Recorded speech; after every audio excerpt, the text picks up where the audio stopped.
Deltarune Chapter 3 and 4, now here. I just got done playing that shit, and that was good as hell. It's crazy to me, like, Undertale is nearly 10 years old now. When I first played that game, I was really on the ground floor of that shit. I was like within the first launch week I had played that shit. God, I was 16. Fuck me. I am an entirely different human being now. That was like maybe one of the first fandoms that I was actually like a part of from the get-go.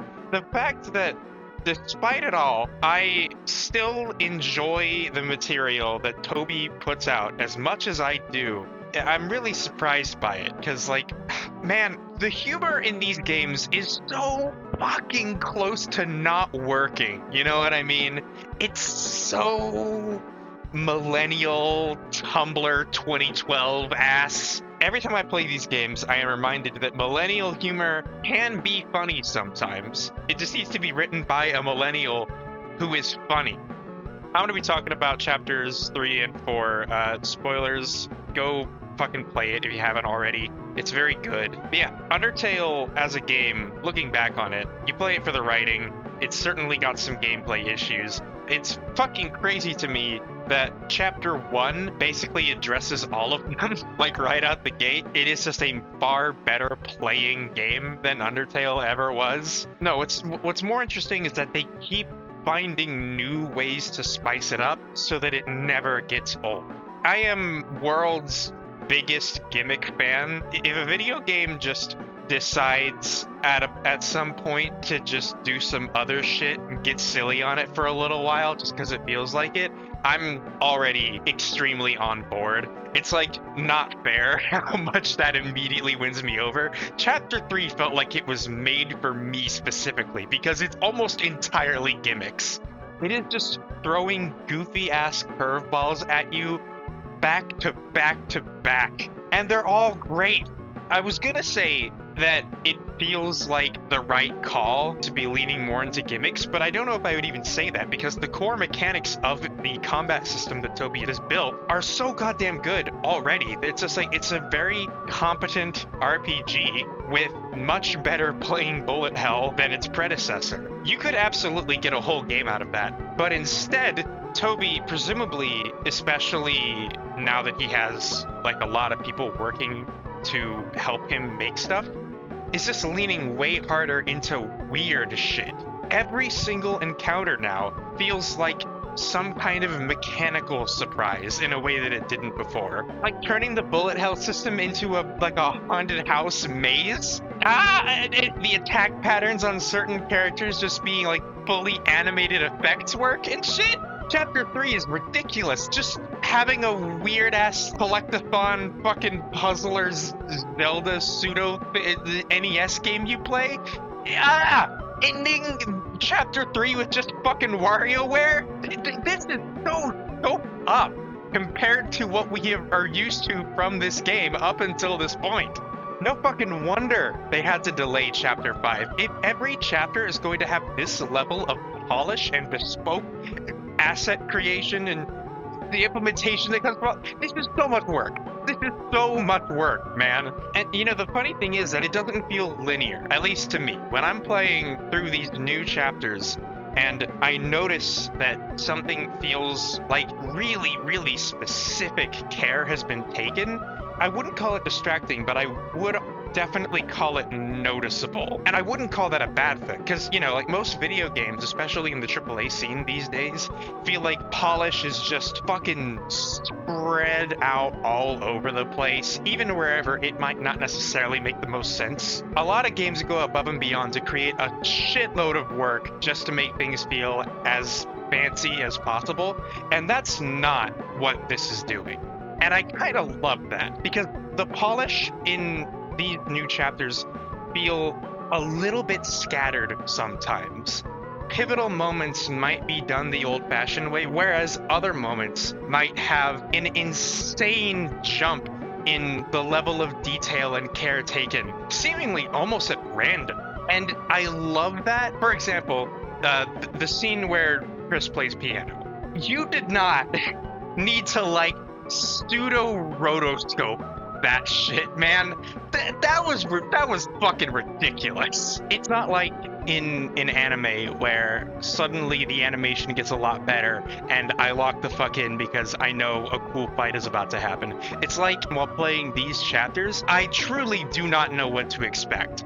All that I know is that someone on the team really, really wanted this. Like, they cared inordinately about this part specifically. It feels more personal, almost, you know? Maybe I'm talking out of my ass, maybe I'm projecting, but that's what it felt like while I was playing. And I love that despite this game being a mostly coherent piece of work, I can still kind of pick out the work that certain artists have done. I'll look at a background and be like, oh, yeah, that feels like a Temmie background. On a somewhat related note, man, I can't believe they put straight up, honest to God, just YouTube poop gags in their fucking video game.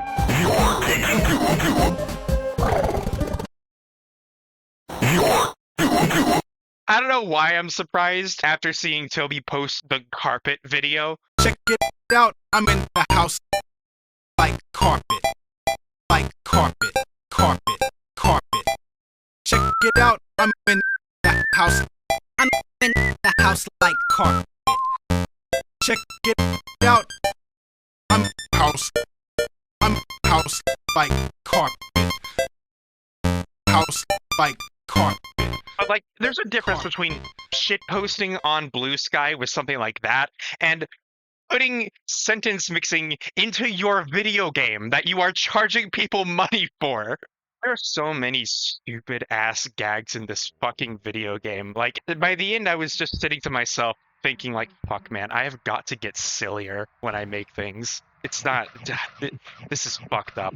I love whenever video games use the medium of video games to tell jokes. I feel like we don't see that very often. I mean, even in the indie scene, whenever a game wants to be funny, its first inclination is to write a joke, you know? Someone will say something, someone else will say something funny. Maybe you as a player need to act something out in order to complete the joke, but it kind of stops there. Even some of my favorite comedy in games falls victim of this. Portal 2 springs to mind. The jokes in that game tend to just happen at you. So whenever stuff like Deltarune takes things a little further and turns the interactivity into a more active part of the joke, when it finds interactive ways to surprise you, like waiting for a specific part of a battle or song in order to make a bunch of little dancing men appear on your screen and make you smile, when it starts using the UI itself to tell jokes, man, that is my shit, man. Video games, we gotta start doing that shit more. We gotta start figuring out how games themselves are uniquely set up to tell jokes that you can't really tell in any other medium. Yeah, the jokes are good. I'm glad that they've kind of eased off on the fucking woo-woo shit, and if they do go back into it, it's often self-aware, because that shit was a little rough in Chapter 1. As for the story, I don't really got too much to say right now. Most of my thoughts pretty much boiled down to me leaning into my recliner, putting my thinking cap on, smoking a pipe, and saying, very interesting, Tobias. Please do go on in 2026. I'm certainly a little concerned about a few things. Like, dude, every time a new chapter of this fucking game comes out, I am a different human being than I was before. Like, when I think back to Chapter 2, I think about a different time of my life.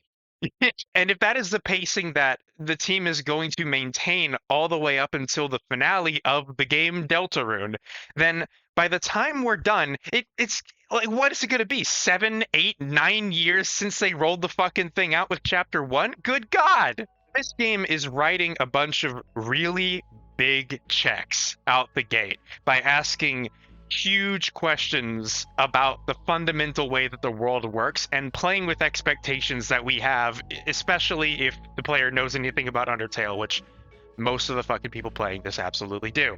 7 to 10 years, dude, of asking the question of what's the deal with the character Chris and his gay-ass heart is one hell of a check to write.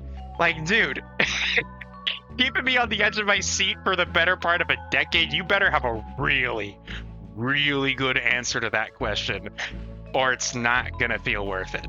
I mean, hey, if anyone can do it, it's Toby, but we'll see, man. It's gonna be one hell of a stunt to pull. But yeah, those are pretty much all the major thoughts that I had. I hope that the rest of the game is as good as what we've gotten so far, because it's really promising stuff, but until it's done, I'm not sold entirely yet. I'm very nervous about how it could go. And I hope that one day Toby Fox finally decides to make an OST where half of it is not just 20-second clips of songs that I want to actually fucking listen to.